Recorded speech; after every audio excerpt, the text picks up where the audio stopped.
цагаан хүнсний хувьсгал эрүүл Монгол хүн гэдэг одоо энэ дөрвөн хөтөлбөрийг ерөнхийдөө хэрэгжүүлж байгаа эдгээр маань бүгдээрээ хоорондоо хүү холбоотой.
Монгол улсын ерөнхийлөгч Ухнагийн хөрөлсөхийн санаачсан цагаалт үндэсний хөтөлбөр хэрэгжиж эхлээд жил гаруй хугацаа өнгөрсөн байна. Тэгээд энэ хугацаанд одоо 100 гаруй аж ахуй нэгжүүд хөрөнгө оруулалтын болон эргэлтийн хөрөнгийг зээл авч үйл ажиллагаагаа үргэлжлүүлээд чадамжаа нэмэгдүүлээд байна.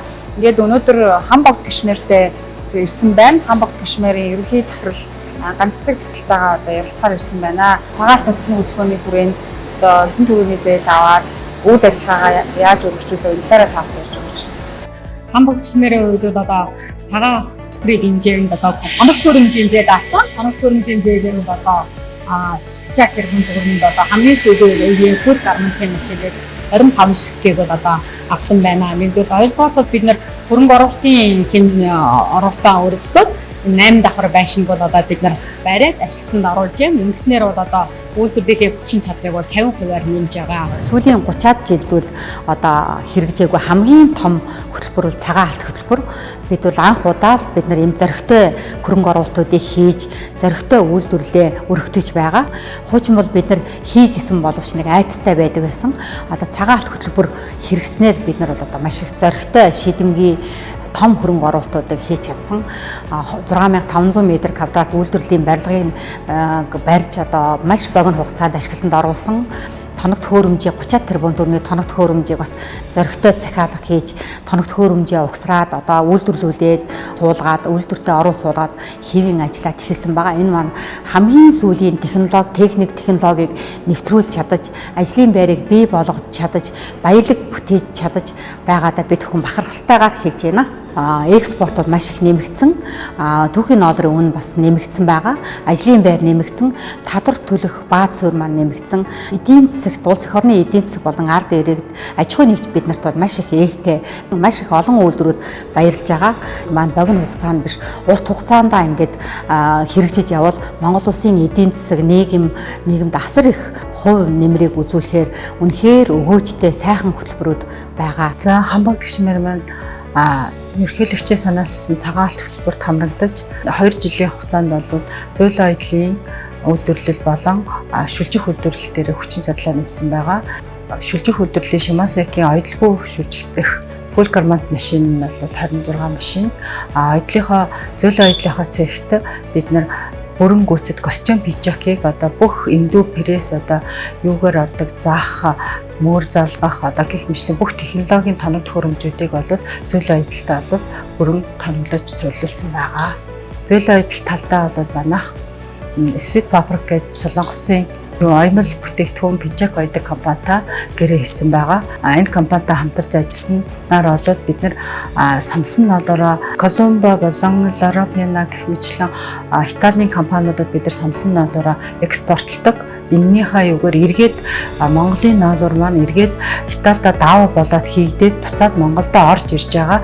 Монголдо орж ирж буцан бүлээн бүтээгдэхүүн болж гарч байгаа гэдэг юу бол илүү одоо Монгол ноолор маань одоо дэлхийг бас гойч чадчихна гэсэн өрөөндөө бид нэр ажиллахаар өргөтгөлөө хийсэн байгаа.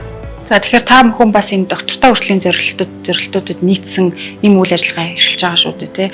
Мөн одоо энэ сэргээгт эрчим хүчийг ашиглаж байгаа. Энэ талаараа ярьж.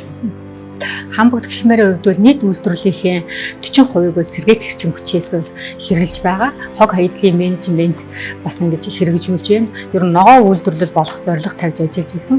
Одоо бол бид нар ногоо үйлдвэрлэл болцсон байгаа. Европ стандартын бол одоо хэрэгжүүлсэн Монголын анхны үйлдвэр гэж бол одоо манай Европын брэндүүд одоо жил болго аудит хийж байна. Тэрүүгээр бол гарч байна. Тэгээ энэ жилийн хувьд бас бид нар батра хамгийн сүүлийн үеийн батраг бас авч хэрэгсэн байгаа. Тэгэхээр бид сэргээт хэрчим хүчээ бол жил болгон хувийг нь бол нэмээд явах төлөвлөгөөтэй байгаа. Сэргээт хэрчим хүч хэрэгжилж одоо хог хаягдлын менежмент одоо хэрэгжүүлж байна гэдэг маань одоо ногоо үйлдвэрлэл Европ стандарт хангасан үйлдвэрлэл болоход бол үнэхээр төхөмтэй байгаа. Бид нар бол маш их экспорт Европ руу хийдэг учраас бид нар Европ стандартыг хангаж ажиллахаас өөр аргагүй. Тиймээс байгаль дээлтэй ногоо үйлдвэрлэл одоо явуулж байна гэдэг маань одоо бидний номер 1 асуудал гэж бид нар бодож байгаа. Манай компани 2021 онд анх сэргээт хэрчим хүч ашиглаж эхэлсэн 20 кВт-ийн нарны цахилгаан үсгэр. Дараа нь 2023 онд 60 кВт-ийн нарны цахилгаан үсгэр суйрлуулад нийтдээ 80 кВт-ийн нарны цахилгаан үсгэртэй болсон. Одоогийн байдлаар 25 онд 99 кВт-ийн нарны цахилгаан үсгэр сүлжих үйлдвэрлэлийн дээвэр дээр бүрэн суйрлуулж ашиглалтанд оруулсан байгаа. Ингэснээр манай компани нийтдээ 179 кВт-ийн нарны цахилгаан үсгэр ашиглаж эхэлсэн байгаа. Яг сүлжих үйлдвэрлэлийн нийт хэрэглээний 30%-ийг бол бид дан хангаж байгаа. 2026 онд 215 кВт цагийн хүчин чадалтай батарей хөрөмтлөөр суйрлуулсан. Энэ нь болохоор мөн адил сүлжих үйлдвэрлэлийн 5 тасарсан үед чи ямар ч тавны хязгаарлалтанд орохгүйгээр шууд 0.2 миллисекундын хурдтай шууд холболт хийгээд ажиллах тохиргоотой. Сэргээт хэрчим хүч ашигласнараа ноолрын салбар болон үйлдвэрлэл аж ахуйн нэгжийн салбартаа анхдагч нь болсон байгаа.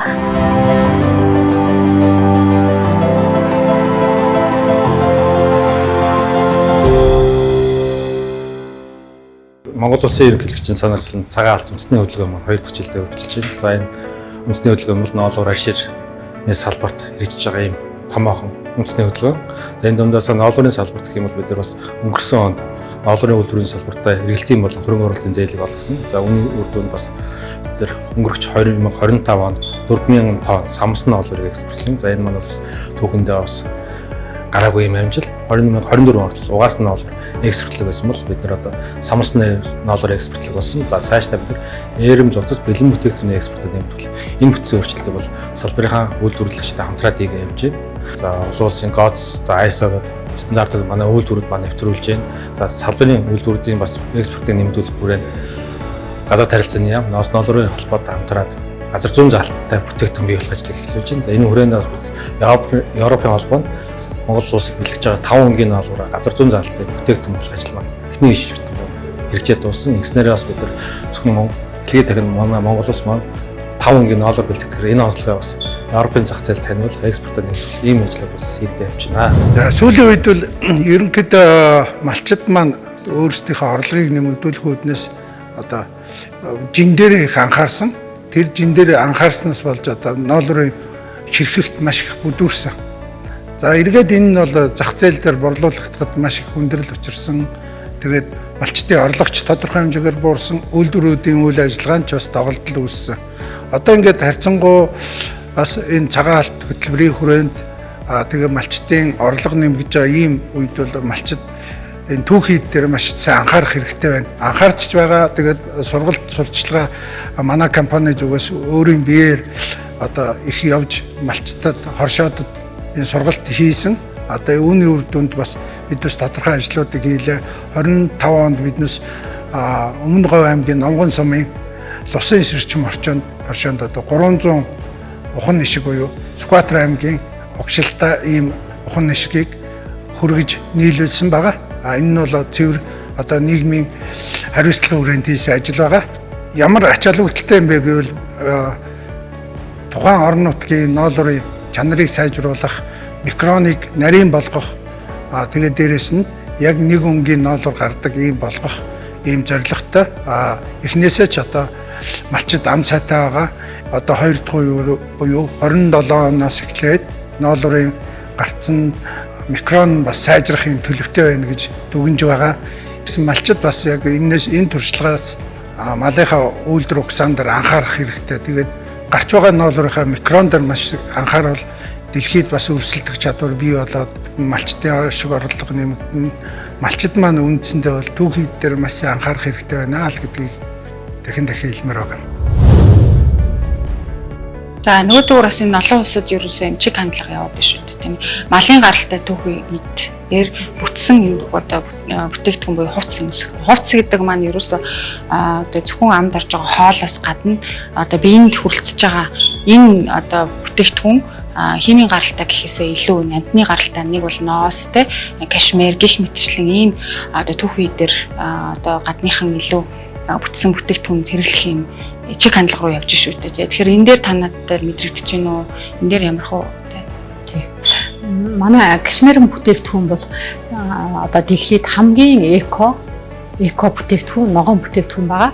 Одоо хамгийн урт наслжилттай байгаль дэлхийд одоо хаялаа хэд шууд задардаг тийм эко бүтээгдэхүүн учраас одоо кашмирын бүтээгдэхүүнийг бол дэлхийн бүх топ брэндүүд одоо бараа бүтээгдэхүүндээ хэрэглэж байгаа. Тэгэхээр манай Монголын кашмир бол тэр тусмаа хамгийн эко, хамгийн ногоон бүтээгдэхүүн байгаа. Үүнийг бол одоо дэлхийн бүх брэндүүд бол одоо кашмир л гэж байна шүү дээ, тий.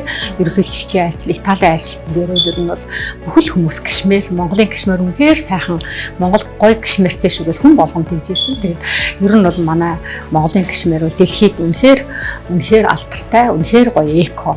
Энэ бол үнэхээр органик бүтээгдэхүүн маа.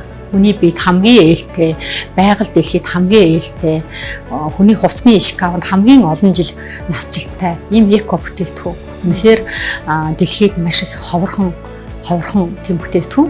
Одоо кашмир бол одоо Хятад, Монгол, Иранд нэг жоохон байна. Ингээд 3 улсад л байдаг. Тийм нандин хамгийн чанан, хамгийн тансаг, хамгийн эко бүтээгдэхүүн бол манай Монголын кашмир байгаа.